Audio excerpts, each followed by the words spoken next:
Maybe all you need to worry about was waking up with some bruises. Maybe a broken rib and a hangover. Now Pretty Boy's waking up without a face. That's not gonna go back to normal. Angus lost his legs for life. You're out of line, Johnny! You're out of line! Angus being confined to a wheelchair simply turned his life upside down. Motorcycles, as you can guess, was his bag, from the knowledge of them all the way up through his contacts when it came to bikes. Who's this contact then? A guy Angus knows. They met at one of those bike shows. Yeah? Ish. That guy knows more about tuning a bike than the rest of the brothers put together. But he's the one who can't ride one no more. Luck's a perverse thing, ain't it? But every time, as we heard and going to hear, it's brought back to him not able to fully do the things he came up doing. His first appearance was small, but speaks volumes about the character. Even with the chapter trying to cope with him being in a wheelchair, as we're going to see, he still had to be reminded about it. But even then, he seen coping as well. Come on, little buddy. Come on, guys. Come on, let's go. Man. Let's go. Keep it up, I'm gonna push you down these stairs. Yeah, Angus, come on, watch out. Watch out, I got a man in a chair. All right, everybody, come on. Break it up, let's go. Angus was all smiles, but him being in this state simply forced him to open his eyes and think while seeing how things played out. But regardless, Angus was supposed to be right with the gang, picking up Billy from rehab, and with picking him up, how the crew took his accident was starting to show. How's Angus? Good, you know. You should go and see him. Yeah, sure. I got a lot on my plate. I only just got out and look at the state of shit around here. Although Billy did just get out, the fact he went to already look for an excuse to not see him is telling alone. He'd appreciate it if you made some time for him. He may be stuck in a chair, but he's still a member of the Lost. That guy, he's an exceptional human being, an example to us all. And the example Angus had on the Lost was that things could get real in a way that wouldn't have been thought about if he wasn't what he became. And it being hard to even see him paralyzed, of course, was the elephant in the room, or for better words, just a hard pill for all to swallow. And of course for Angus, he felt what everyone did as well. After the accident? Shit. Yeah, I mean, he can't ride, he can't get any hole. I know what he can't do, Billy. He does too. Just go and fucking see him, all right? At this point, again, being forced to sit down made Angus start to think, implying telling things for his and the Lost future. Back then, even helping Billy build his bike showed where he lied with things. Come on, man. You and Angus built that bike for me? That's gotta stand for something. But at this point, emailing Johnny, of course he spoke on things being tough, something that of course he didn't tell everyone. And again, speaking on the things he couldn't do and what he needed, showing him not able to fully endure his new embodiment. He even mentioned how his situation weeded out the ones on his side versus the ones who weren't.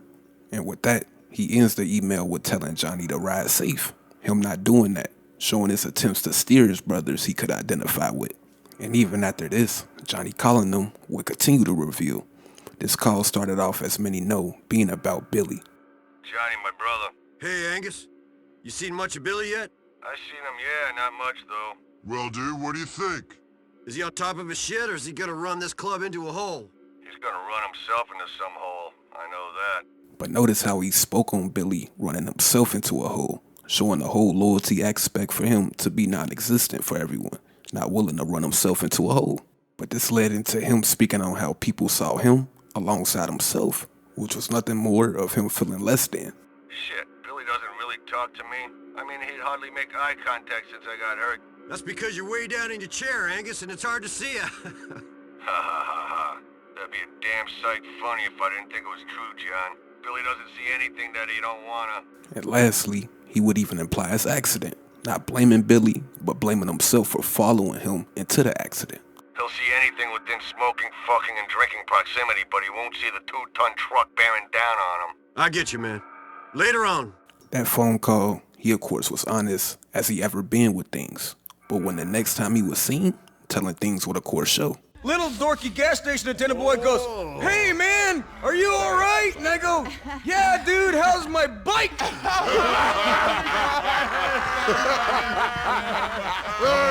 Even with his feelings about the club, him being around laughing and basically fake kicking it, shows Angus simply willing to ride until the wheels fell off. He knew all wasn't his brothers, but of course that didn't stop him yet because he simply was involved with impulsive good times, alongside things not stopping him getting high. Johnny, we got a couple of fucking deadbeats outside. What?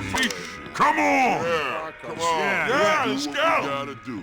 But even with things turning as we're going to see, he was back alone, seeing the things he already knew. You moron. Moving forward, he might have not was able to ride, but he would have Johnny steal bikes for him. But doing this would show his attempts for Johnny to live through him. Brother Angus. Jonathan, that export guy we got, he don't have no more bike orders at the moment. Oh, does that mean I'm gonna have to find something else to pursue in my free time? Sure does, Johnny. Well, why don't you have yourself some fun? Liberty City's a good place for that. If money, drugs, and assholes are fun for you, then maybe. I just like old-fashioned robbing. Later on, Angus. And for the most part, his attempts to give advice was there. But even with the first piece of it, showed where he lied with things. Already starting off with him separating himself from the world. Jonathan, what's happening in the world of the walking? But with this conversation being about things being over, telling things will show. Fuck. I seen what it does to some of the brothers, man. If you love her enough, you can help her. It's past that, dude. We're over. Long gone. But you're still helping her out of fixes? If it's over, you got to end it completely. Him speaking on things being over and things having to end with it, again, is him showing riding until the wheels fall off. Him trying to, of course, get Johnny on that. Yeah, I know it. But you know me. Meanwhile, Angus still put himself on the sidelines in a way, after seeing others doing the same to him. But even then, he continued to play his role, saying that to say, again, he's simply waiting at this point. Bad news. Hogan broadsided an 18-wheeler last night. What's left of him wouldn't fill a lunchbox. There's a funeral procession if you want to pay your respects. We gotta raise bail for Otis, and fuck me if we're putting our hands in our own pockets. I just heard the deadbeat San Fierro road captain is in town to meet Joe John. Show that West Coast prick the Liberty City bottom rocker belongs to the lost.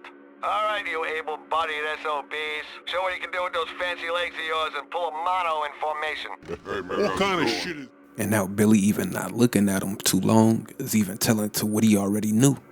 But again, he was trying to pass the right things on. When time came to when the loss finally started to reveal, him giving his best interest would show, but to say the least, no one listened. Before that point, of course, Johnny back running the chapter, he spoke on being willing to follow him, but of course, bringing up the fact he couldn't. Hey, Johnny. Did you hear? I heard. How you feel about the chapter presidency? I wish it didn't have to be this way, but we don't got much choice. That crown feeling heavy, is it? For what it's worth, I'd follow you, man. I'm sure the other brothers will, too. Those that are worth having behind you, at least. Those that ain't gonna stab me in the back. You gonna go see Billy? I don't think I can after what he said. He wouldn't want me there either. Adios, Johnny boy. Chapter president. He would even send an email to Johnny confirming his thoughts after being paralyzed, which was the loss simply being bull. But things quickly turning even more, as many know he was still included with the separation starting to happen. Looks like we're about all that's left of the Alderney chapter, man. We don't need numbers, man. We need brothers. And that's what we got left. You, me, Angus, Terry, Clay, brothers. But again, no one really listened. He tried to warn Johnny about his pride, which really led to his death. Just when you thought shit couldn't get worse. You go and start a civil war. Hey, Brian fucking started it. No, wait. Fucking Billy started it. That don't sound very presidential. Well, I'm president of a bunch of Alderney piss lickers. Not the whole nation. So I'm gonna sound how I like. That being my fucking presidential right.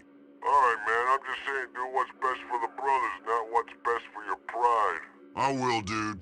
He even tried to warn him about Ray Buccino, going to tell Johnny to actually look out for himself for a change. Man, oh man. What women can do to us, don't get in over your head, Johnny. That mobster is cold as all hell. Look after yourself, man. Always. You too, man. You too.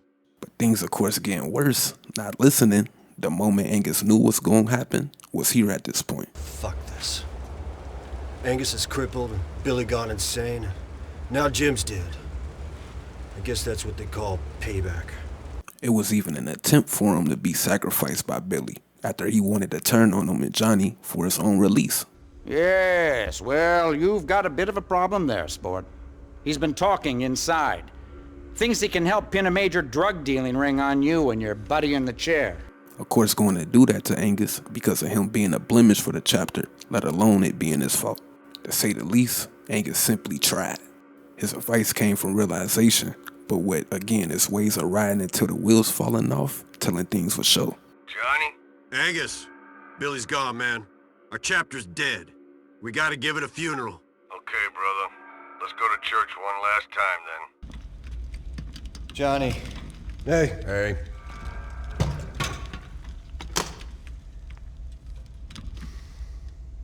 We had fun here. Yeah, we did. But it's over. Yeah, it is. How the fuck did that happen? In a way, Terry, Clay, and Johnny were the last to know things being over. He knew brotherhood wasn't a thing a vest could make be a thing.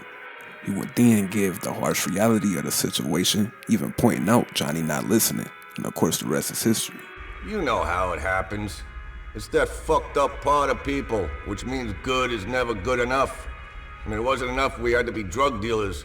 We also had to be outlaws, to be maniacs, to be psychos, and to be greedy. You know. Go ahead.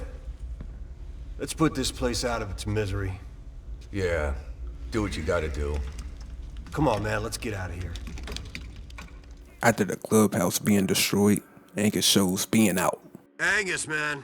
Chapter president? I'm president of a burnout house and some... Broken-ass brothers. It's dead, man. It's over. Johnny going to say how the chapter being over, again, he implied the same advice he gave Johnny, which was him simply being done completely. What are you gonna do? I don't know. I'll probably keep sending money to Jim's old lady and her kid. I owe him that. We all do. Beyond that, I'll probably try to cut my ties. This call would even be shown to be a parting call, more so him going to attempt to come back around, which of course would show. You've been a good friend, Angus. You're a good man, Johnny.